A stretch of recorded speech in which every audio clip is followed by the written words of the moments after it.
Welcome back to News 9. Right now, many parents are having difficult time finding baby formula amid the current shortage. Can you relate? Oh man, the internet and social media full of information and really misinformation right now on this topic. Yeah, this is something that so many parents are concerned about. So joining us today to clear up some of these parents' questions is registered and licensed dietitian Jenny Kalufa. Jenny, thanks so much for joining us this morning. Yes, thank you for having me. Good morning. Good morning. Okay, many parents are asking, this is one of the #1 things we're seeing, can I dilute formula with milk or water just to try to make it go further? What is the correct answer to that in response to that? No, do not dilute formula with milk or water, as tempting as it may be. The formula is scientifically manufactured to contain a certain amount of calories per ounce. It is important that that amount stays consistent for infants, so to properly support their rapid growth and development. Okay, yeah, do not dilute it. So what are your other alternatives if you can't get your hands on this baby formula? There really aren't any safe alternatives, as hard as that is to hear. I think the more important thing is to try to prevent from getting into an emergency where you're needing to use a safe alternative. So for instance, if you're used to being able to pick up formula the same day you're going to run out, you need to give yourself a few days. The reason there are no safe alternatives is like infants that are under 6 months old rely on breast milk or formula solely to meet their needs. The closer they get to that 12-month mark, when we start to introduce whole foods at 6 months and their digestive tract matures and advances, the closer they get to that 12-month mark, they may be able to tolerate some cow's milk. That is something you need to discuss with your pediatrician, because a lot goes into that decision, including their medical history and their growth history.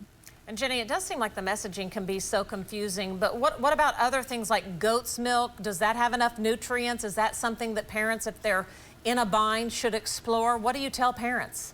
So first, talk to your pediatrician if you're exploring anything new for your infant, especially during this time. There's a lot of research around goat's milk, and what we continue to learn is it does not have the adequate amounts of nutrients. So it has too little of some, none of others, and too much of things like protein. And that can lead to dehydration and lots of issues for infants that are on it long term. So I'm about to deliver in about 3 or 4 weeks or so, hopefully, and just going out and trying to prepare. I just thought, I go get something simple, nothing that's, dairy-free or anything like that, but just something to have. I physically cannot find any just to have. Scary. What are you telling parents that are like, I need to feed my child? It's very scary. What are you telling them?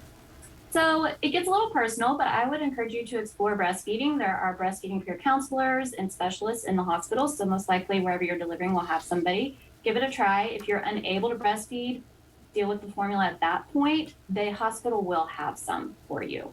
What if you're switching in between types of formula or brands of formula? Anything that parents need to know for the effects on baby?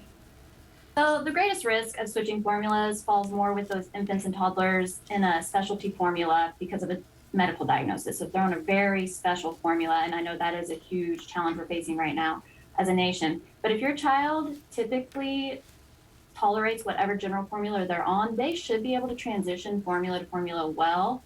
If you're having a lot of concerns with that, again, check with your pediatrician. The one thing I will let parents know, if you're transitioning formulas, there may be increased spit up.